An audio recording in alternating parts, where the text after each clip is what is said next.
ফার্স্টে আমি নিয়েছি ইটালিয়ান বেকিড পাস্তাটা অনেক মজার ছিল, চিজ দিয়ে ভরপুর ছিল, প্রাইস ছিল 300 টাকা। তারপর আমি নিয়েছি চিকি চিজি ফান বক্স, এটা প্রাইস ছিল 280 টাকা। এটার মধ্যে ছিল চিকেন দিয়ে ভরপুর। অন্য রেস্টুরেন্টগুলোতে আলু দিয়ে ভরে রাখে, বাট এটার মধ্যে কোনো রকম আলু ছিল না। আমার কাছে এটা অনেক বেশি ভালো লেগেছে।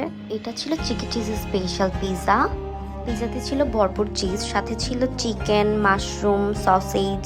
পিজার টেস্ট ইজ গুড, আমার কাছে ভালো লেগেছে।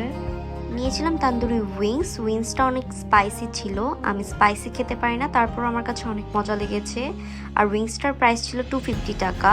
তারপর আমি নিয়েছিলাম tandoori chilli onion chicken platter, price ছিল 380 টাকা। ফ্রাইড রাইসটা অনেক মজার আর ঝরঝরা, সাথে ছিল তান্দুরি চিকেন পিসটা অনেক মজার ছিল আর অনেক বড় ছিল, সাথে ছিল ভেজিটেবল।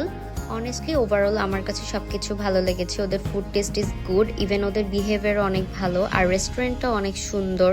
চাইলে এখানে বার্থডে পার্টিও করতে পারবেন। আমার কাছে বেশ ভালো লেগেছে রেস্টুরেন্টটা। আর রেস্টুরেন্টের প্রত্যেকটা প্লেসে সুন্দর সুন্দর পিকচার ভিডিও নিতে পারবেন।